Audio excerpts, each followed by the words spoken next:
Hello friends, एक बार फिर से आप सबों का स्वागत है हमारे YouTube channel BCS maths classes में। चलिए आज थोड़ा सिंपल सवाल को देखते हैं। लॉन्ग वीडियो तो आपने देखा, कुछ छोटे सवालों का कलेक्शन भी ले लेते हैं। पहला द्विघात बहुपद x² + 7x + 10 के शून्यकों को ज्ञात करें। अब शून्यकों को ज्ञात करना है तो कैसे करेंगे? हमें दिया गया बहुपद है x² + 7x + 10, ये हमारे पास है। तो शून्यक को निकालना है, यानी 0 के बराबर हमें करना है। शून्यक को निकालना है, इसका मतलब हमें 0 के बराबर करना है। तो अब क्या करेंगे, इसका फैक्टराइजेशन कर देंगे, यानी गुणनखंड कर देंगे। और गुणनखंड करके हम जो हमें गुणनखंड मिलेगा उसको हम 0 के बराबर कर देंगे, तो ये हमारा रेडी हो जाएगा। जैसे अगर हम देखें तो गुणनखंड करने का तरीका क्या है, कई बार आपको बताया जा चुका है कि सबसे पहले हम x² का जो कोएफिशिएंट होता है, यानी जो गुणक होता है, उसको अचर पद के साथ गुना करते हैं और देखते हैं कि क्या आता है। उसके बाद जो गुणनफल आता है उसको 2 टर्म में हम तोड़ते हैं, जिससे कि प्लस या माइनस करने पर हमें बीच वाला टर्म आ जाए।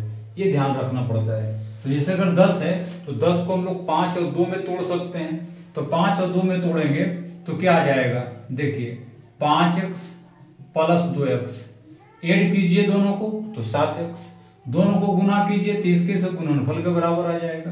तो यानी हमारा सही है। और उसके बाद हम क्या करेंगे कि कॉमन लेने का काम करेंगे, तो इस तरह से हम इसको कॉमन ले लेंगे और हमें ये प्राप्त होगा। और एक एक करके हम 0 के बराबर इसको कर लेंगे, इसलिए x + 2 = 0 और x = -2, x + 5 = 0 तो x = -5।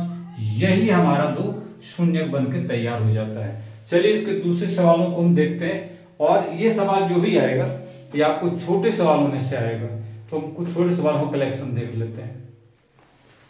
चलिए तो अगला सवाल है एपी ज्ञात कीजिए। एपी मतलब अरिथमेटिक प्रोग्रेशन, समांतर श्रेणी ज्ञात कीजिए, जिसका कि तीसरा पद 5, थर्ड टर्म हमारा 5 है और 7वां पद 9 है। तो ये समझने की चीज है, तीसरा पद 5 और 7वां पद 9।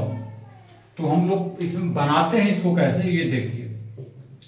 समांतर श्रेणी का सवाल है ये। तो पहले मान लेंगे कि माना कि क्या मानना होगा, माना कि पहला पद, तो पहला पद आप ए मान लीजिए, उसके बाद सार्वंतर लिखते हैं यानी कॉमन डिफरेंस, तो सार्वंतर को आप डी मान लीजिए। और इस आधार पे अगर हम देखें तो हमारा एपी क्या बनेगा, एपी बन जाता है, यानी समांतर श्रेणी जो बनती है वो हमारा पहले ए बनता है, फिर a + d, फिर a + 2d, फिर a + 3d plus dot dot dot dot, sorry, ये हमारा बनते जाता है। जितना हम चाहेंगे उतना बना लेंगे। अब अकॉर्डिंग टू क्वेश्चन चलेंगे, यानी कि प्रश्न से अगर हम इसको लिखना चाहेंगे तो प्रश्न से क्या लिखेंगे, तीसरा पद है, यानी हमें क्या निकालना होगा। तो हमने जो लिया है ए और डी, पहला पद डी और सार्वंतर डी है, तो तीसरा पद क्या निकालेंगे, तीसरा पद हमारा हो जाएगा a + 2d। क्या हो जाएगा, a + 2d। कैसे निकालते हैं, इसका फॉर्मूला है कि a + n - 1 × d।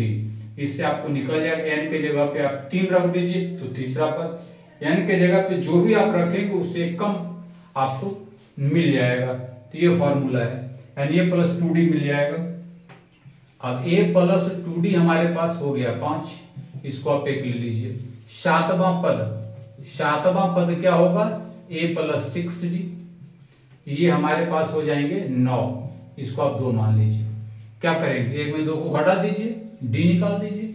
समीकरण 1 घटाओ समीकरण 2 से, तो हमारे पास a + 2d 5 है और a + 6d 9 है। माइनस करेंगे, घटेगा, ये आएगा -4d और ये आ गया 4, कट गया और 4 4 भी कैंसिल, तो यानी d = 1 बचा। सार्वंतर हमने निकाल लिए। अब समीकरण 1 में d = 1 रखने पर ऐसा लिखेंगे, और समीकरण 1 हमारा है a + 2d, 1 में रखिए, 2 में रखिए, जिसमें आपको रखना है आप यहाँ पे रख सकते हैं। तो चलिए a और 2 गुने 1 बराबर 5, यानी a बराबर क्या हो जाएगा 5 घटाओ 2 बराबर 3। a भी हमें मिल गया। अब हम AP तैयार कर लेंगे। AP ज्ञात करना था तो AP निकालेंगे। AP में a plus d a plus 2d dot dot दे देंगे। a हमारा आ गया है 3, ये हो जाएगा 3 प्लस 1, ये हो जाएगा 3 प्लस 2 गुने 1 डॉट डॉट डॉट, यानी आ गया 3 4 5 डॉट डॉट डॉट। ये हमारा समांतर श्रेणी बनेगा, यानी 3 4 5 6 7 8 बनते चला जाएगा। ये हमारा एपी हो गया। तो ये सवाल ही बहुत इंपॉर्टेंट, ऐसे सवालों को आप देख सकते हैं। चलिए इसके बाद हम द्विघात समीकरण के एक हल ले लेते हैं और देखते हैं वो कैसा सवाल है। चलिए इस सवाल को देखते हैं। ये हमारा द्विघात समीकरण का सवाल है और इसमें दिया कि के किस मान के लिए समीकरण 2x² प्लस kx प्लस 3 बराबर 0 के मूल बराबर है। तो द्विघात समीकरण में मूल बराबर कब होता है? देखिए मूल बराबर तब होगा जब b² minus 4ac equal to 0। अगर d का मान, एक चीज आप समझिए, d को हम लोग पढ़ते हैं डिस्क्रिमिनांट। डिस्क्रिमिनांट हिंदी में कहते हैं इसको विवेचक, दूसरा भी नाम है कहीं कहीं विविक्त कर। तो हम d निकालेंगे और d निकालने के लिए हमारे पास चाहिए b² माइनस 4ac, यानी जब d का मान 0 के बराबर होगा तो हम कहेंगे कि मूल क्या हो जाएगा, बराबर हो जाएगा।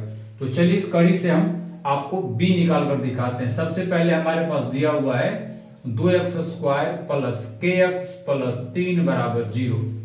इससे हम क्या निकालेंगे, ये क्या होता है कोफिशिएंट ऑफ x², यानी x² का गुणक क्या हो जाएगा, a हो जाएगा, a हो गया। b क्या होगा, कोफिशिएंट ऑफ x यानी x का गुणक, तो k हो गया। और कांस्टेंट पद c होता है, अचर c हो गया 3। प्लेस करेंगे यहां पर, इसलिए रखेंगे 2 का square, sorry b² minus 4ac equal to 0। इस पे सेट करेंगे तो ये k का स्क्वायर 4, a के जगह पे 2, c के जगह पे 3, ये आ गया k² माइनस 4 दूनी 8 या 24 बराबर इतना, यानी कि k² बराबर 24, इधर आएगा 24 और इसलिए k होगा √24। 24 का मतलब क्या हो गया 4√6, 4 यानी प्लस माइनस 2√6। और यही हमारे इसके मूल है, के मान हमने निकाल दिया। तो ऐसे छोटे छोटे सवाल आपको पूछे जाएंगे, लेकिन इसमें आपको कब मूल समान होगा, कब मूल असमान होगा, कब किसका एक हल होगा, अनेक हल होगा, या द्वितीय हल होगा, या कोई हल नहीं होगा, इसका ऑलरेडी वीडियो में बताया जा चुका है। उसका फॉर्मूला आप रट लीजिए और आगे उसको बनाते रहिए। तो देखिए छोटे सवालों का संग्रह बहुत आसान सवाल है, बट थोड़ा सा कंसेप्ट आपको याद रखना पड़ेगा। चलिए देखते हैं एक और ऐसे ही सवाल छोटे से। चलिए के सवाल को देखते हैं। दिव्य आंकड़ों 18, 13, 17, 12, 16, 19 की माध्यिका ज्ञात कीजिए। तो माध्यिका जब भी हम निकालते हैं तो कैसे निकालते हैं, सबसे पहले इसको हम बढ़ते क्रम या घटते क्रम में अरेंज कर लेते हैं। चलिए पहले बढ़ते क्रम में इसको अरेंज करते हैं। क्या आएगा, बढ़ते क्रम में लिखने पर या सजाने पर जो कहिए। चलिए तो बढ़ते क्रम में सबसे पहले हम 12 लेते हैं, तब 13, 16, 17, 18 और 19, ये बढ़ते क्रम में हो गया।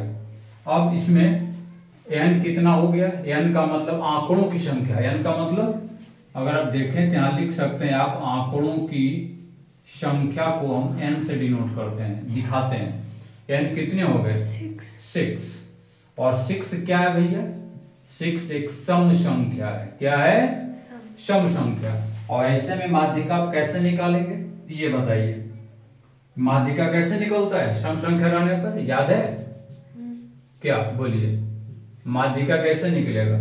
सबसे पहले तो लिखिए n/2 लिखेंगे, एंड क्या हो जाएगा n/2 प्लस n, है ना, वहां पद, तो n कितना है 6/2 और एंड ये क्या हो जाएगा का माध्य, ऐसा होता है। ये हो गया हमारा 6/2 प्लस 1 का माध्य। अब आप देखिए कटेगा 3 एंड ये भी आ गया हमारा 3 और 1 4 होगा ना, का माध्य कितने आ गए 3 प्लस 4/2 कर दीजिए, ये 3 है और 3 प्लस 1 4 है, तो 3 4 कितना हो गया 7 हुआ ना जी। आराम करता है 3 4 का माध्य, है ना,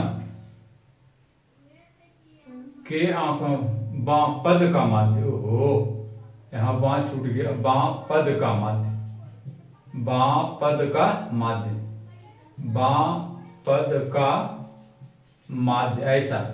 अब तीसरा चौथा क्या है गिनिए 1 2 3, ये तीसरा और ये चौथा है, यानी 16 प्लस 17/2 33/2, ये 16.5 और यही हमारा क्या है आंसर है।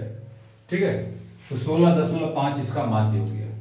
अगर आपको यहाँ पे विषम संख्या मिलता तो एक विषम संख्या तब कैसे बनाते, बीच वाला टर्म लेते, क्या लेते बीच वाला n+1/2 कर देते, निकल जाता।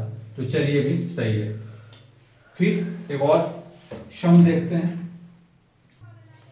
चलिए तो एक सवाल इसमें से डालते हैं, सिद्ध करें कि 1 + cot² θ/1 + cosec θ बराबर cosec θ, यही सवाल है।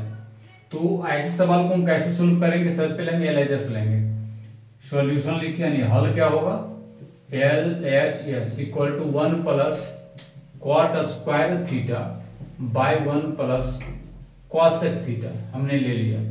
अब cot² θ के जगह पे आपको क्या रखना है, ये सोचिए कि cot² θ के जगह पे एक फॉर्मूला होता है, क्या होता है बोलिए, क्या होना चाहिए 1 + cot² θ, क्या होता है 1 + cot² θ, या एक काम किया पहले एलसीएम ले लीजिए, तो 1 + cosec θ, यह आएगा 1 + cosec θ + cot² θ।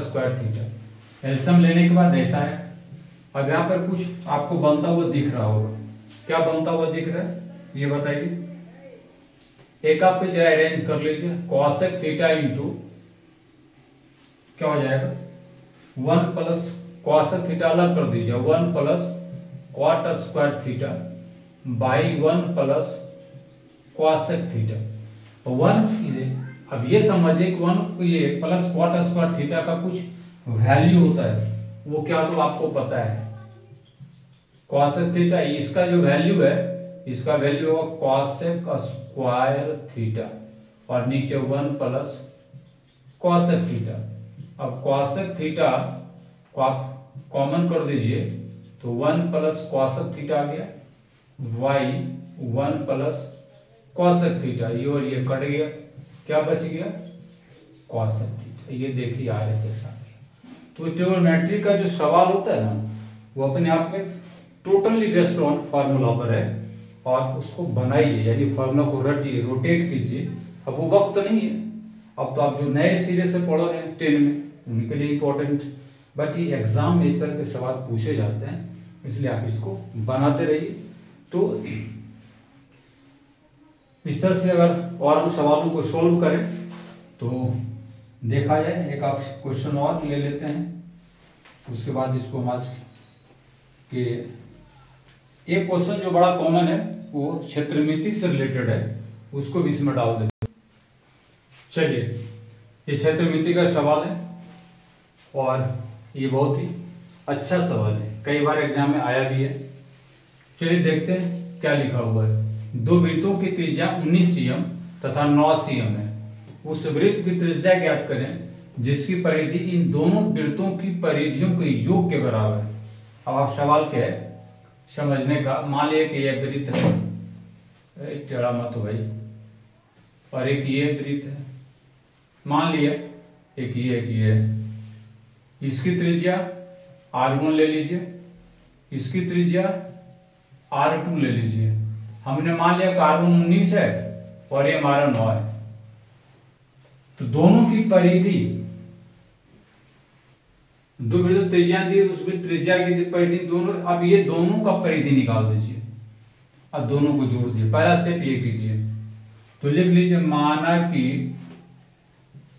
पहला वृत्त का त्रिज्या बराबर r1, इसलिए परिधि क्या होगा इसका परिधि 2 पाई r1 रहने दीजिए, 2 पाई इंटू r1 क्या 19 यानी 38 पाई। फिर लिखिए दूसरा वृत्त की त्रिज्या, इसको हमने r2 माना। अब इसका परिधि क्या होगा भाई, ये हो जाएगा 2 पाई r2, 2 पाई के जगह पे 9 रखिए, 9 दिया हुआ है, और रे भाई उल्टा सीधा हो जाता है, पाई इंटू 9 18 पाई सेमी, ये सीएम में दिया हुआ है। दोनों परिधियों का योग है ना, अब दोनों का योग कर दीजिए, दोनों का योग कितना हो गया 38 पाई प्लस 18 पाई, जोड़ेंगे तो कितना आएगा 8 16 56 पाई आता है। इतना सीएम आ गया दोनों के परिधि, इसके दोनों परिधि को अगर हम जोड़े तो 56 पाई आ गया। अब आप देख रहे जब 56 पाई आया गया तो इन दोनों वृत्तों की परिधि के योग के बराबर एक तीसरे वृत्त की कल्पना कर दिया कि एक तीसरा वृत्त ऐसा है, अब इसका परिधि जो है ये दोनों के परिधि के योग के बराबर है, तो तीसरे वृत्त की त्रिज्या मान लेते हैं। लिखे माना कि तीसरे वृत्त की त्रिज्या r, इसलिए परिधि क्या होगा, परिधि होगा 2 पाई r, और परिधि क्या होगा तो दोनों के योग वाला, तो 56 पाई 2 पाई r, पाई पाई कैंसिल, ये कट गया, सिर्फ 28 आता है। यानी ऐसे वृत्त की त्रिज्या 28 सेंटीमीटर है जो इस दोनों के परिधियों के योग के बराबर है। तो सवाल तो इतना ही था, और इस तरह के सवाल क्वेश्चन जो भी कहें एग्जाम में आते ही आते हैं, तो देखते रहिए ऐसे सवालों का कलेक्शन। अभी एक वीडियो और आएगा जो कुछ और इम्पोर्टेंट होगा, तो मैंने छोटे कुछ सवालों को लिया, और ऐसे सवाल जानने के लिए आप हमसे जुड़िए। हम आपको बताने वाले हैं कि किस तरह के सवालों का कलेक्शन आपके लिए हेल्पफुल हो सकता है। लाइक वाइक कर दीजिएगा, पर थोड़ा सा हेल्पफुल लगे तो शेयर सब्सक्राइब तो आपका अपना अधिकार है, उसको भी जरूर करने का कोशिश कीजिए। और क्या कहें, अगले दिन के एग्जाम की शुभकामनाएं एडवांस में दे देते हैं। देखते रहिए विशेष मैथ क्लासेस। धन्यवाद।